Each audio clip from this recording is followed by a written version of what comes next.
computational mechanics, and this will be now discussed here, and we will discuss about, as you can see here, the fundamental equations we have here to come up to the partial differential equation to describe the mechanical properties within the mechanical field, and that is mainly the mechanical displacement within the structures, the mechanical strain and stresses. Yeah, and when we have our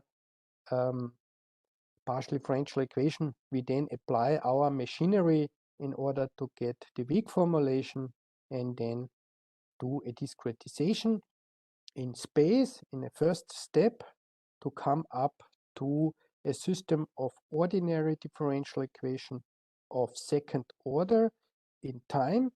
So we will have a second order partial differential equation in a second order ordinary differential equation system in time after space discretization. Yeah, and then we'll also discuss the time discretization of these system there, how we do it efficiently and accurately. Yeah, and then especially solid mechanics is very nicely to discuss all the different analysis types. We already have discussed about the static analysis, about the transient analysis in connection with the heat equation. Sometimes it makes sense to go to the frequency domain because we are just interested in the solution of excitations which are harmonic. So we do a harmonic analysis, so we cannot take into account any transients, but we directly can compute the steady state solution of such systems. Yeah, and last but not least, also very importantly in engineering are eigenfrequency, eigenvalue analysis, and especially in solid mechanics to see where are the resonance frequencies and how does the vibration patterns, the shape modes look like. Okay, so in this sense, we are interested, as already told, in the deformation of our structure due to external forces, which could be also the temperature field, as we just have discussed. So we will also see how we get in mechanical strains due to temperature variations within a solid body. And as we know, a body is at rest when we can have a equilibrium in the sum of all forces and the sum of all moments. So for this, we have any prescribed load cases, which means we can have any volume forces. Volume forces are typically, for example, electromagnetic forces or electrostatic forces acting on a structure, and we can also have any surface forces. Yeah, and the body is at rest to come up to equilibrium when we fulfill these two equations as shown here, that the sum of all forces are equal to 0 and the sum of all moments are equal to 0. And clearly, importantly, as also shown on these sketches, that we clearly know what are our boundary conditions. So we see this body is fixed here at two parts of the boundary, and the rest part of the boundary we could have some surface forces, or it could be even free of any surface forces, meaning at the end that the stresses, mechanical stresses on the surface gets 0. Okay, so when we start here from a uniaxial case, which means it is more or less a one-dimensional case, then we already have here this very important definition of a mechanical stress in the body. And as we know, it is nothing else as the force F here, which is acting on this surface on the body and is elongating the body here over the cross section A as just shown here. This is for the uniaxial case, and we will see for the full general three-dimensional case that gets quite complicated, and this is important to be discussed in detail. And that is shown here. For example, when we have any solid body and we cut out a small part as shown here, this cube, then in order that the cube is also at rest, we assume the full solid body is at rest, and now we cut out this cube here. In order that this cube is also at rest, we have to apply on the surfaces of this cube our surface stresses so that this small body is also at rest. And what you see here is the following, and that is now very important to be realized, is that we have here so-called stress vectors. This is the stress vector sigma z, and it is called z because we have here a surface, which is this surface here.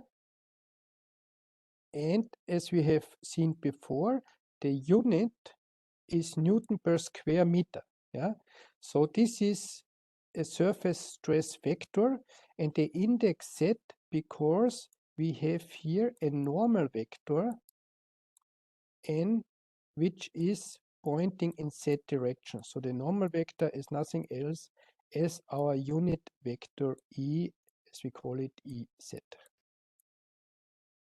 And you see here just the same for the other surfaces. Here we have the vector sigma x, and we have here in this case a surface where the normal vector of the surface is the unit vector in x direction, and we have here sigma y because we have here a surface where the normal vector is pointing into the y direction, so it is EY. And when we take such a vector as shown here and we project it in normal direction, then we get out the component just pointing in normal direction, in our case in x direction. And when we project it onto the surface, we get the z component and we get the y component.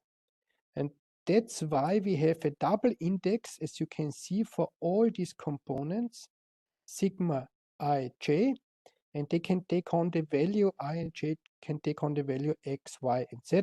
So we have here a stress component which really just points into normal direction, and here we have the two stress components being within the tangential plane. We will call such stresses shear stresses. They have indices being different and indices being equal. We will call such stresses the normal stresses. A typical normal stress is a pressure load on a solid body, so a pressure can just be in normal direction. Okay, so we have to apply such forces at the cutting planes to still guarantee that also this cutted cube, as we have seen, is in equilibrium. And we have seen that we get then on the surfaces of such a cube, we get here our stress vectors. Yeah? And we have here the stress vector sigma x, sigma y, and sigma z. And as you can see here, the three components of these three vectors are according to a projection to x, y, and z. And so we have this sigma xx being the component of the vector sigma x in x direction, and therefore we multiply it with the unit vector in x direction, so that is the x component of sigma x. That is the y component of sigma s x multiplied clearly here with the unit vector in y direction, and then we have the z component of sigma x here multiplied by the unit vector of ez. Okay, which means actually we have three vectors here. Each of these three vectors have three components in 3D. In total, we therefore have 9 components and can have 9 different stresses on the surface, being starting with sigma xx in a Cartesian coordinate system up to sigma zz. And as I have told you before, the first index denotes the associated phase in this surface. In this sense, in order to know where the stress vector, the physical stress vector, is acting on, we have our unit vectors EI, which can be in the Cartesian coordinates EX, EY, EZ. And as already told, those components having the same index, double index, we call the normal stresses because they act in normal direction to the surface, and all the other all the other 6, clearly we call these the so-called shear stresses. Just highlight it here with red. The shear stresses, so shear stresses, they are forces acting in the plane on any body, on the surface of a body, and the normal stresses are acting out of this surface and therefore will elongate or compress a body, and the shear stresses are forces which will shear any mechanical body. Okay, now clearly we should have a general stress state. We cannot assume that we have such a nice cube to be cut it out. So in this sense, let's use a tetrahedron as shown on this slide here. So for this tetrahedron, we see we can compute or express the normal vector n alpha. So that is this part here, and we will call the stress here with index alpha, sigma alpha. So the normal vector on this dark gray surface, we can decompose in a x, y, and z component, where the x component nx is scaled by the unit vector in x direction, the y component by the y vector, unit vector in y direction, the z component by the unit vector in z direction. Now, in order that this body, this tetrahedron we have cut out of our large solid body is also in equilibrium, well, it is just a balance of the forces we have on the surfaces, and in order to come up from the stress to the force, we just have to scale here with the surface. And we assume that we have differential small surfaces, so sigma alpha has to be scaled with this differential small surface d gamma alpha. Yeah, and then this should be equal, or we put all terms to the left-hand side. We have then minus sigma x scaled with its surface, sigma y scaled with its surface, and sigma z scaled with the surface. Now, when we also use the relation between the individual surfaces in x, y, and z direction compared to the alpha direction, well, we have, for example, this part here, that when we scale the gamma alpha with nx, we get the gamma x, and the same is for the gamma y and the gamma z. Okay, so this result we have here, we can put into this relation here, and then we can divide the whole equation by d gamma alpha. So we will then divide by d gamma alpha because it is then the same value, and we will come up then to our important quantity, which is our sigma alpha, which is the stress we have along this oblique surface here. Okay, doing so, we just use here this relation. So we have put our surface relations into this equation, and then we see that we can express sigma alpha by sigma x, sigma y, and sigma z, and they are just scaled by the x, y, and z component of the normal vector n alpha, which is shown here. Okay, so when we now rewrite this, then we get here this relation here with all our shear components, for example, sigma xy or sigma yx, and all the normal components, sigma xx, sigma yy, and sigma zz. Okay, and that now, since these are 9 components, we can also rewrite into a matrix, a 3 by 3 matrix, which is called a tensor. It is our stress tensor, general stress tensor sigma.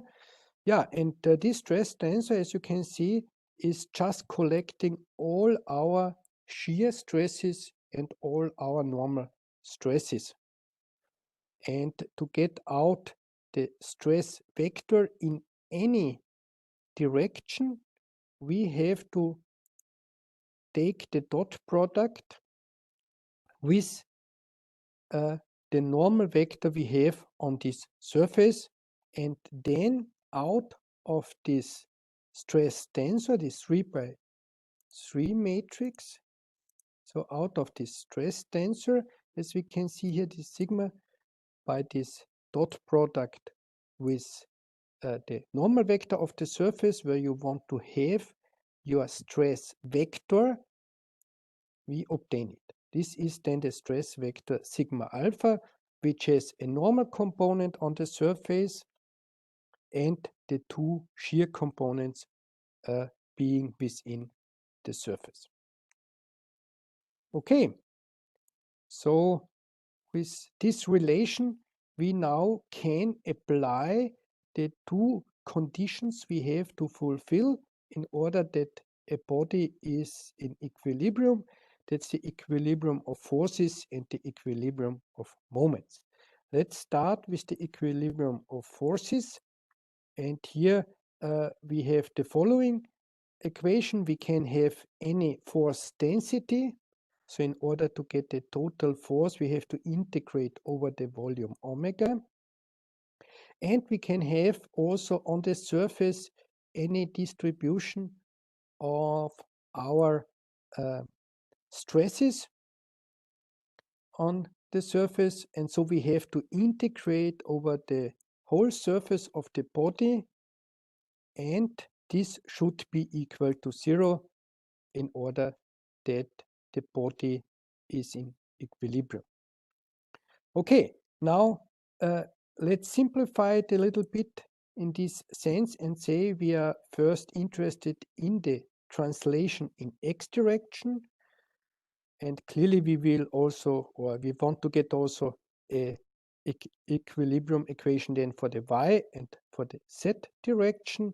For the x direction, it means we have to take the dot product with the unit vector in x direction, because when we take the dot product of any force density in x direction, we just get out the force density in x direction. And that means here that instead of this sigma transposed, our 3 by 3 matrix we just have discussed, we have to take the dot product here with Ex. So the whole equation we have here has been subjected to a dot product with the unit vector in x direction. Okay, now since we can rewrite this by sigma x, because that is actually our physical stress vector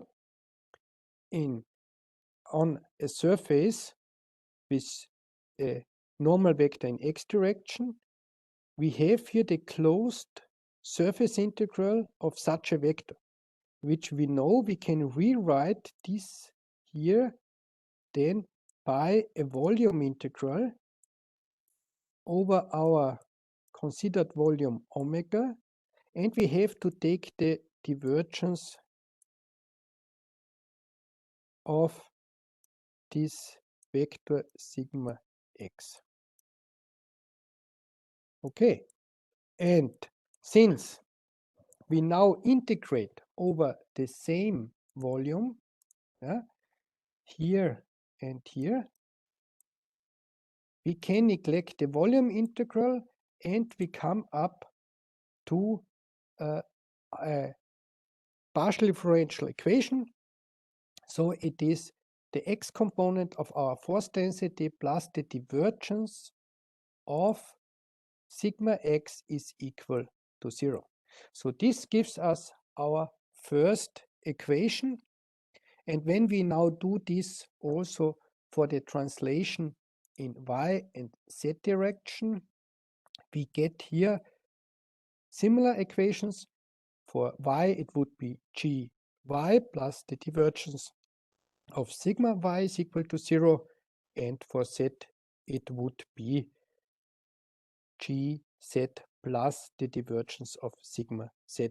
And that we again can combine, and when we combine it, then we get out this final equation here,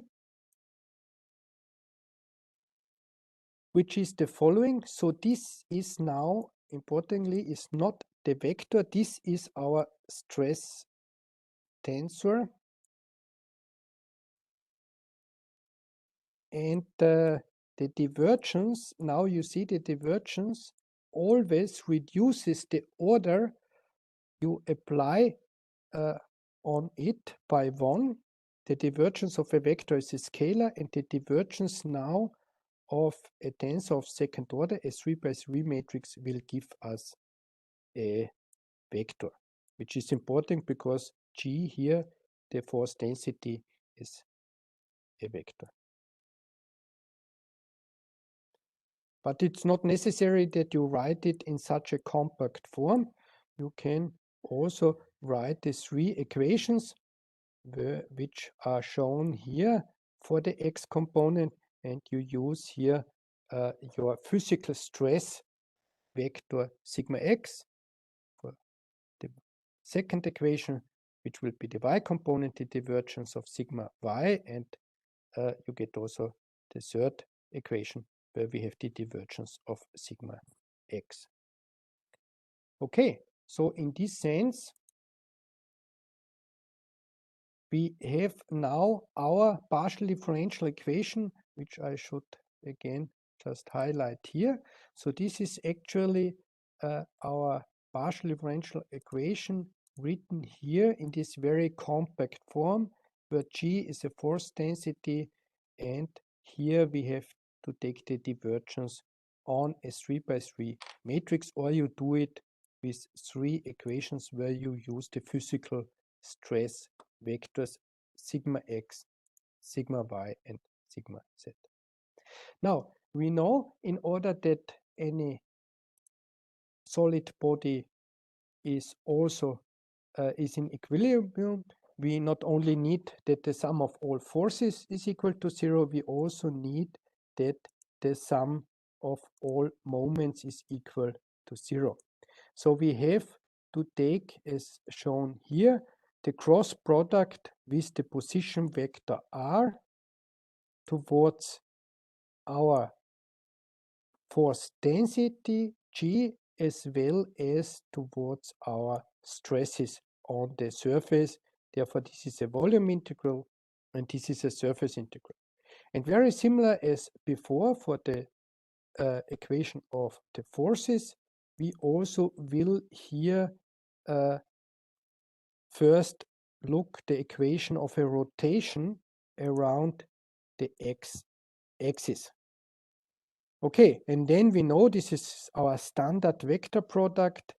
Then we get here y gz minus z gy. And on this part here, when we already express it with our physical vectors sigma z and sigma y, we get here y sigma z minus z sigma y, the physical stress vectors sigma y and sigma z. Yeah, here we clearly will also do the following, that we will apply here on this surface term the divergence theorem, so that we get the surface integral into a volume integral, the same volume as having here for the force densities, and then we can omit our volume integrals, which means what we get out is the integrand itself, which you can see here is the following. So we have here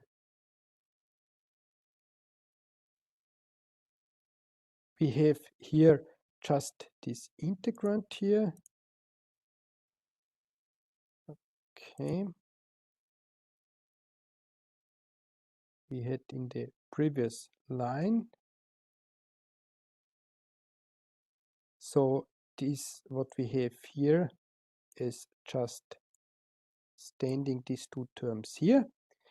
And here we have applied the divergence theorem, and then we have the same volume integral as for the density, force densities, and that gives us these two terms, the divergence of our stress vector sigma z scaled with y, and the divergence of our stress vector sigma y scaled with z.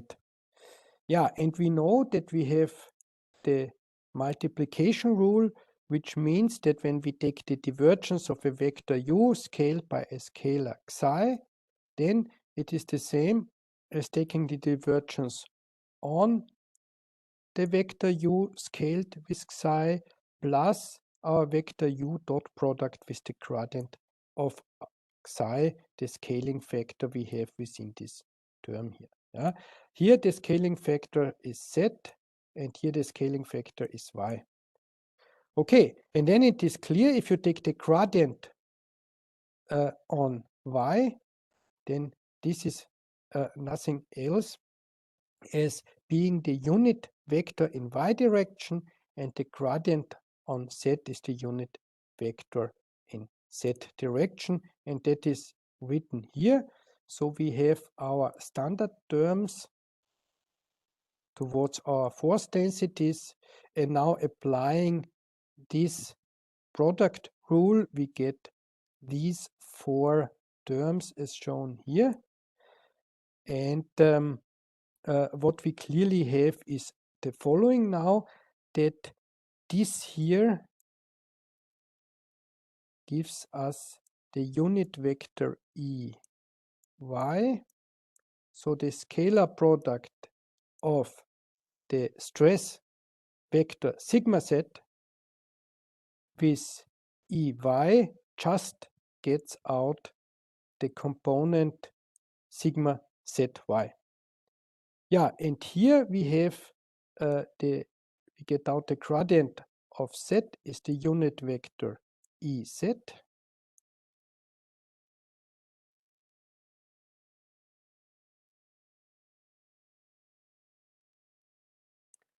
Yeah, and therefore what we get out here will be sigma y z. Okay, And now we should not forget that we already have derived our equations according to the force balance, and there we have obtained the following, that y, this term here, and this term here is equal to 0. Yeah? So these two terms, when we add it, is equal to 0. And you see that we have also the terms for the force density in y direction, and here the divergence of sigma y, so our physical stress vector sigma y. So this term here and this term here also give equal to 0. Which means just this and this term remains, and since this has to be 0, we see that the shear stress, what's going on here? Oh, okay, a little bit too fast. Now I have it. The shear stress sigma z y is equal to sigma yz. Yeah, so we see that they are equal. They are also called the compatibility conditions within mechanical engineering. And that means that from the 9 unknowns, the 6 shear stresses and the 3 normal stresses, just 6 unknowns remains. So we have 3 normal stresses and 3 shear stresses to be computed. And here we have just summarized it, that sigma ij is equal to sigma ji, and therefore we reduce our number of unknowns accordingly. Here in a general setting, we write it with the Cartesian, in Cartesian coordinates with x, y, and z. Very often in material science, they use, instead of x, y, and z, they use 1, 2, 3. But we know that, for example, this term, this shear stress, is equal to this shear stress. Yeah, and that is why, especially within the context of finite elements, we introduce the so-called Voigt notation. So we rewrite our 6 unknowns as shown here, the 3 normal stresses and the 3 shear stresses in one vector. Yeah? So this is now an algebraic vector. That is not a physical vector. This is a vector with 3 components, and it is easy to always remember at which position which part is, because when we go through our tensor, we go this way.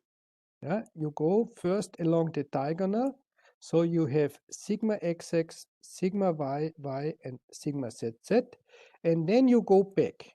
Yeah? So I should also make here error, and we go here back to come up again at sigma xx. Yeah?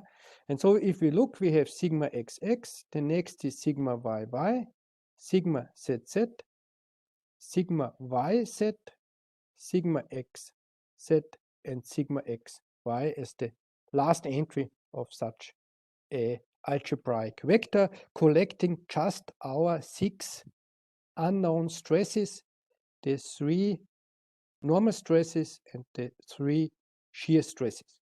Yeah, and the same is when we use this notation concerning our colleagues from material science, where we have the indices 1, 2, and 3. And the nice thing is now that you can introduce a so-called B operator. It is a differential operator, this B operator, and this P operator looks like this one. So you see it is a 6x3 matrix, or when you take it then transposed, it's a 3x6 matrix where we have the partial derivatives with respect to x, y, and z at the different locations, and we also have zeros in. And if you use this so-called P operator, you can rewrite, to make it somehow easier, you can rewrite it in the following form. Our partial differential equation, we now do not have the divergence on our stress tensor. We have now this P operator operating on this algebraic vector, having the 6 unknown stresses there. And when you apply this P operator transposed on sigma, you get a vector with 3 components plus the volume forces. They have to be equal to 0. And that is now our partial differential equation. We can write down in the static case within this so-called void notation, where we collect the unknown stresses in a single algebraic vector with 6 components.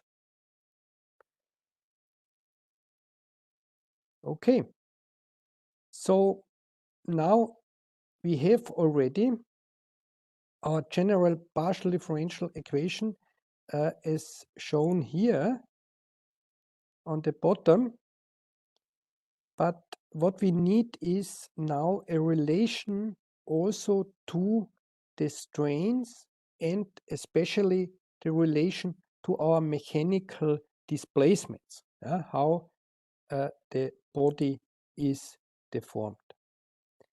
And therefore, in the next part, we will investigate in our mechanical strains. So how is the body deformed? And there we have the following. We assume, as shown here, this body here, where we have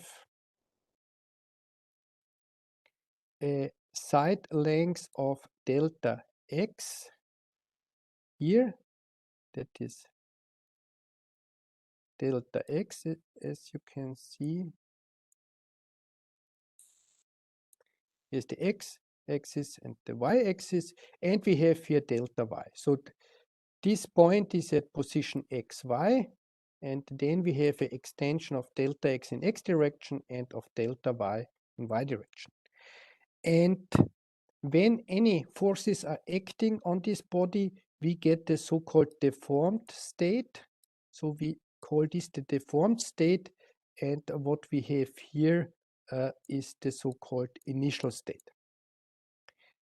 Okay, and now we are interested in the mechanical displacement in x direction and the mechanical displacement in y direction, and we are also interested in these two angles because they shear the body. Here we just have a elongation or compression in x or y direction, but these two angles also describe the shearing of the body, as you can see here in this state that we have now this part here. Instead of the nice rectangular shape, we have here a deformed state. Okay, now let's have a look to the relations, and the first interesting part will be to see the change of the side lengths in x direction.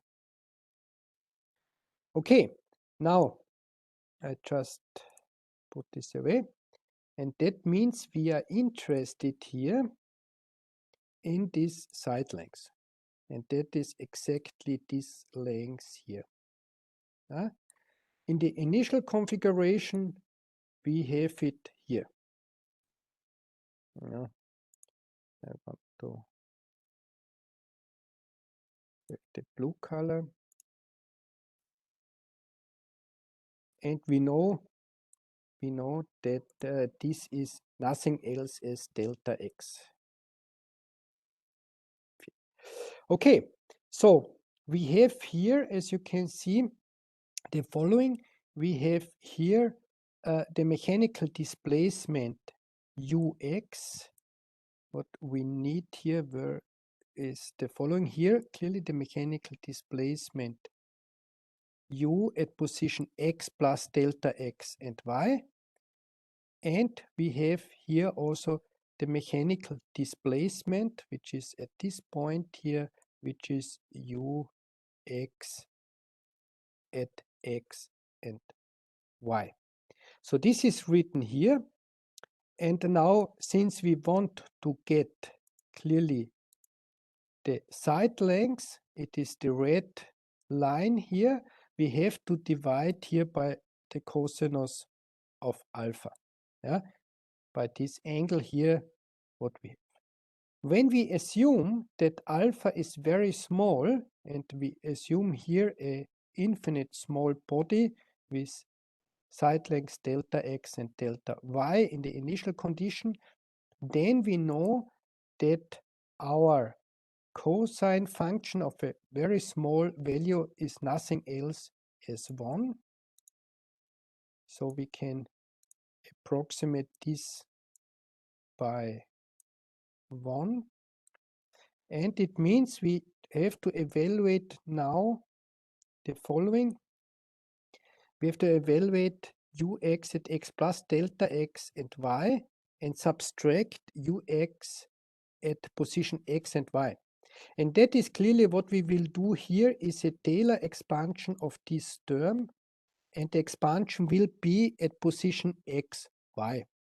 And we know that the Taylor expansion up to the first order will give us out of this term again the term ux at position x and y plus the change of ux with respect to x delta x. And that is just written here with a mistake I just have seen in my slides. This is clearly wrong.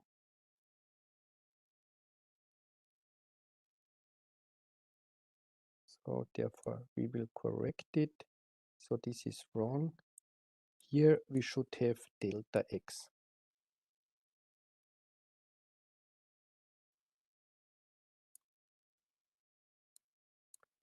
Okay. Now when we go to the relative elongation, which means we take the difference of ux at position x plus delta x and y minus ux at position x and y, normalize it to delta x. We let go delta x to 0. We come up to the normal strain in x direction. And that is when we use here this relation here, we delta x cancels out and we have just a partial derivative of the mechanical displacement in x direction, so ux with respect to x. And that is our normal strain in x direction, which we call SXX, again with the double index with the same notation as we for the stresses.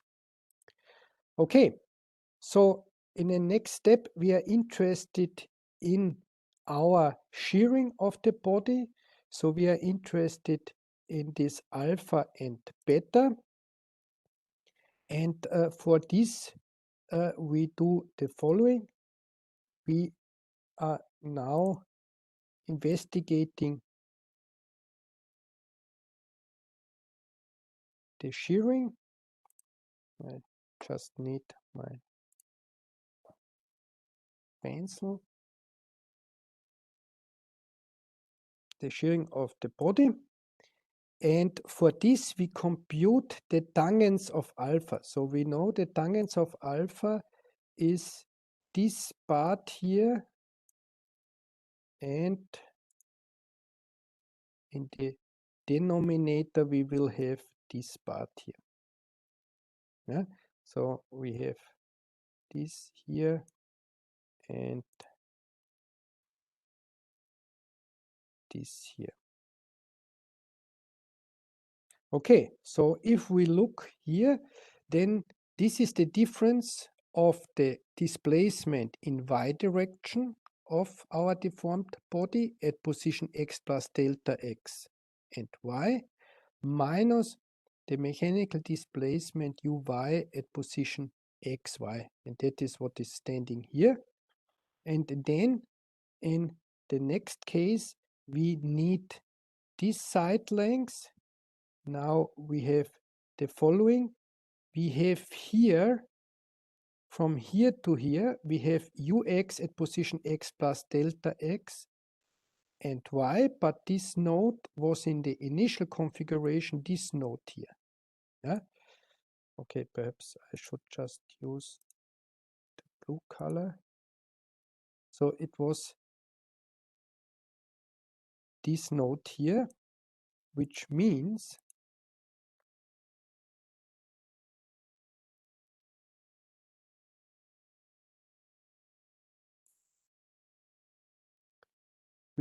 we have to add to this ux at x plus delta x and y delta x. Yeah, that is, we have here delta x plus ux evaluated at x plus delta x and y. And we have to subtract here ux, as we see from here to here, we come up to this point here. Yeah, ux at position x and y. Okay, so this we can also rewrite. We divide by delta x, as we can see here. That is why we have here a 1, and then this term as well as this term is divided by delta x. And now clearly we will develop this function here as well as this function you can develop in a Taylor series, and then let go delta x to 0. Which means at the end, we will have this term we already have discussed before for the elongation in x direction. It is the partial derivative. So this term we have already discussed. It's the partial derivative of the displacement in x direction with respect to x. Yeah, and here, as you can see, it is uy, but we will have here, when we do the Taylor expansion up to the linear term, the partial derivative of uy with respect to x, and that is just written here.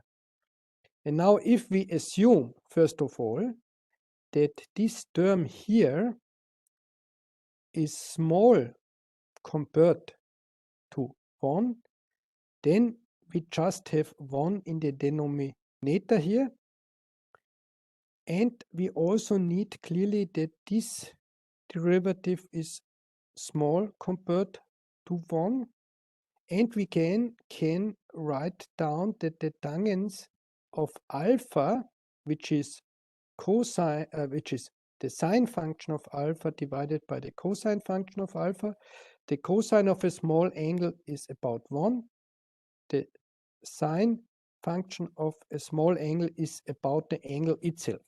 And that's why we now can write that this angle alpha is exactly the partial derivative of the y displacement with respect to x.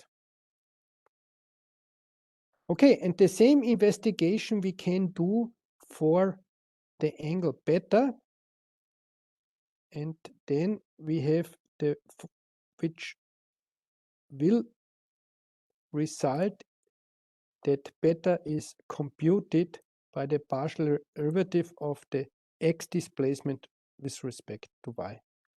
And the overall shearing is just that we add up the two angles, alpha plus beta, which means that we get here the partial derivative of the y component of the mechanical displacement with respect to x plus the partial derivative of the x component with respect to y. And we define this as 2 times the strain, shear strain x, y, because we have just discussed this in a cutting plane with coordinates x and y. And if you do this in the full 3D case, then you come up to the general formula, which is just written here with index I and j, and I as well as j takes on the values x, y, and z in Cartesian coordinates. And so you see it is somehow in this sense simple, because you just have to remember it is the partial derivative of I with respect to j plus the partial derivative of the j component of the mechanical displacement with respect to xi. And I as well as j takes on Cartesian coordinates x, y, and z. Okay, so again here we have this double index. We have again here we can write it in a 3 by 3 matrix with x, y, and z, or with 1, 2, and 3. And again here we have the so-called compatibility relations that, for example, Sxy, the shear strain Sxy is the same as the shear strain Syx, which means we again just have in this sense 6 unknowns, where we have the 3 normal terms of the strain and 3 terms which are the shear strain components. And that we again can combine in an algebraic vector now written in this form, that we again have first the 3 normal strains and then the 3 shear strains. Or you write it just with 1 to 6, which is the standard form in material science. In standard engineering science, we write it as shown here. Okay, and we have to remember how these components are computed out of the mechanical displacement u, the x, y, and z component of the mechanical displacement vector u. And the nice thing is that this relation between the mechanical strain and the mechanical displacement u, so the strain we called here with S, which is this now 6 component vector, and the mechanical displacement vector, displacement in x, y, and z direction in 3D, is again a relation we can compute by this differential operator B we just have introduced before for our partial differential equation with the mechanical stresses. Which means in order to have now enough equations, we need a constitutive relation between mechanical stress and strain. And when we have this, then clearly we can express our partial differential equation as a function of the mechanical displacement vector u. Okay, and for the linear case, you have here the following, that we have here a relation between sigma and S by the so-called stiffness tensor. And the simplest case, but this is very often the case, especially for all the materials used in power electronics, we have a isotropic case. And it is not only an isotropic case, we also can assume that the parameters are linear. And as you can see here, we have now our so-called Voigt notation between the 6 components of our stresses and the 6 component of our strains. And we have here a 6 by 6 matrix which can be computed out of our so-called Lamé parameters. lambda L and mu L, and there what enters is just exactly two material parameters we have to measure in order to characterize our material, which is the elasticity modulus EM and the Poisson ratio mu P, as it is called. So if you have these two parameters, then you also have the relation between the stresses and the strains in case that it is an isotropic material. Okay, now we have everything collected, and we now can substitute in our partial differential equation we have derived for the mechanical stress. We can substitute this by this constitutive equation by the mechanical strains, and we know our relation between the mechanical strain and the mechanical displacements, and get a final partial differential equation, which is a partial differential equation for the mechanical displacement. Before we come up to this partial differential equation for the mechanical field, here just a strain stress curve for a metal.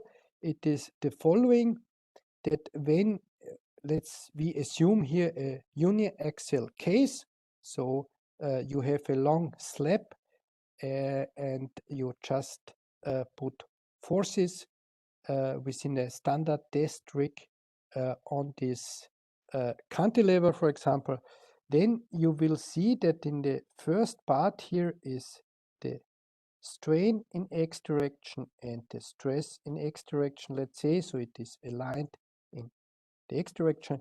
You first have here nothing else as a strict linear relation up to sigma p, and we call sigma p the proportional stress.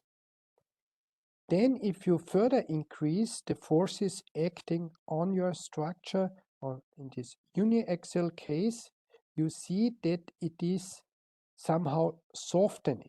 Yeah?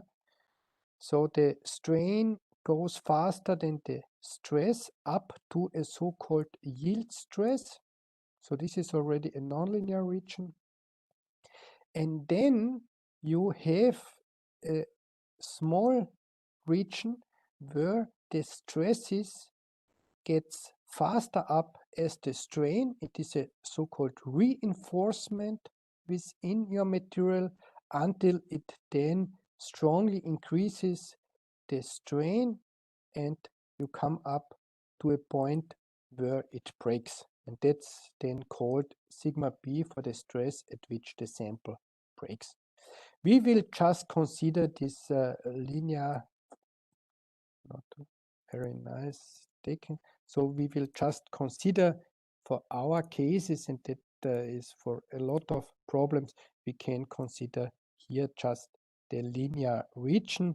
And as just shown before, when in addition we have an isotropic material, we just need the two material parameters, the elasticity modulus and the Poisson ratio.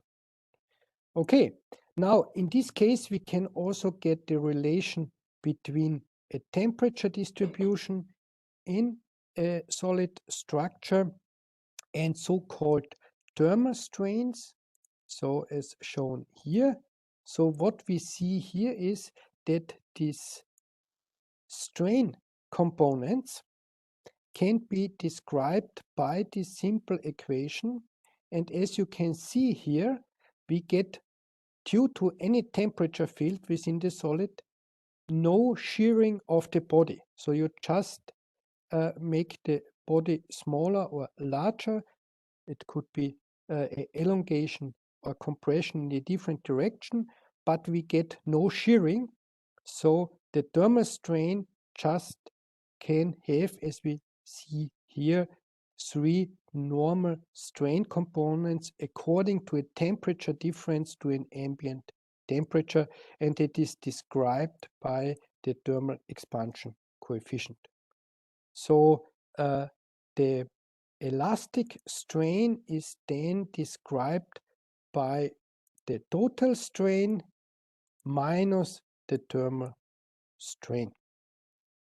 And that is now how the temperature enters into the mechanical partial differential equation. Okay, so the thermal stress then is nothing else as our material constitutive equation we have between stress and strain. So sigma is equal, as you can see here, this C, which we have seen before in the isotropic case. All the entries are computed by the two parameters, elasticity modulus and Poisson ratio, and this is multiplied by the total strain minus this thermal strain. And here we just have a table that you also see some values for the density, for the elasticity modulus, so density, elasticity modulus, Poisson ratio. We have the thermal expansion coefficient, and we also have a wave velocity for a longitudinal wave in such a material and the transversal wave in such a material. Okay,